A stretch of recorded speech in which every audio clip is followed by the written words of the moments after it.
Joyride 1957, a novel of intrigue by J.P. Wasmiller, chapter 125. James went down to the lobby and out the front door. As he climbed into his red and white Plymouth Belvedere, he looked around to see if anyone was following him. Seeing no one, he slid in the seat, turned the key, and the engine roared to life. He pushed D, then grabbed the wheel. It felt funny, and he looked at his hands. He couldn't see, but he felt that they were covered in powder. He turned on the dome light and could then see that there was a fine gray powder on his palms and fingers. It did not come off easily, and then he noticed a fine powder on the outside of his windshield. He ran the wipers to clear it. It was still dark, and he wasn't sure what was going on, but he felt compelled to travel, and so he did. He drove out of Portland on the deserted streets, but noticed he was leaving a cloud of dust behind him. Then he saw it. Peering east, he noticed high in the sky a bright flame of fire, and peering northeast, he saw another. Immediately, he knew what was going on, and when he reached Highway 99, he turned that Plymouth south and put the accelerator to the floorboard. The Plymouth coughed a bit, then got up to speed. He rolled along at 70 miles an hour. By the time he reached Salem, Oregon, an hour south, the Plymouth was only able to maintain 45 miles an hour. He was away from the now massive Mount Hood and Mount St. Helens ash cloud, which extended more east than south due to the breezes off the Pacific Ocean. However, his Plymouth engine was soon to be toast. He knew he would have to trade cars. Salem was the capital of Oregon, and he had done well by the Capitol buildings in similar situations in the past. So he headed for the Capitol building. It was now light, and cars were arriving at the Capitol building. He knew the congressman always had nice cars, and he surveyed the grounds. It did not take him long to spot his new ride.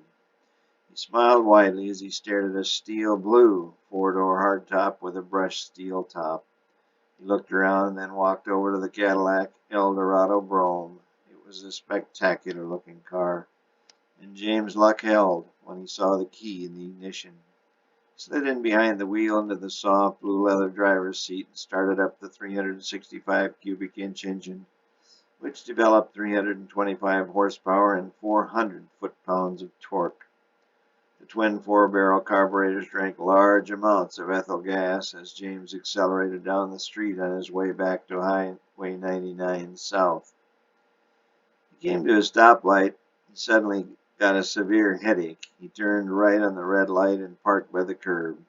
His headache eased, and he fumbled for and found a couple of aspirin, which he took. He had a little Coca-Cola left in his glass bottle and washed them down. His mind was spinning, but he suddenly remembered something he was going to do, but somehow forgot. He determined to visit the Oregon State Capitol building. He started the brougham up again and made a right and headed back to the Capitol. He parked about a block away, not wanting to lose his new ride right away. He walked up to the Capitol building. It was an all-white marble building with a very strange roof. There was a cupola with a gold spire coming from its center, but interestingly no dome as one might expect projected from the center of the Capitol building roof. Most U.S. Capitol buildings had a dome or some other cap. James walked into the beautiful lobby. He noticed a huge seal under the rotunda. It appeared to be made of gold and was the official seal of the state. He then walked around the building, seeing the Senate and the House of Representatives chambers. Then he spotted an area that showed some of the history of the Capitol building. He learned that the first Capitol building was built in 1855. This building burned to the ground that same year. Arson was suspected. The next building was built in 1876.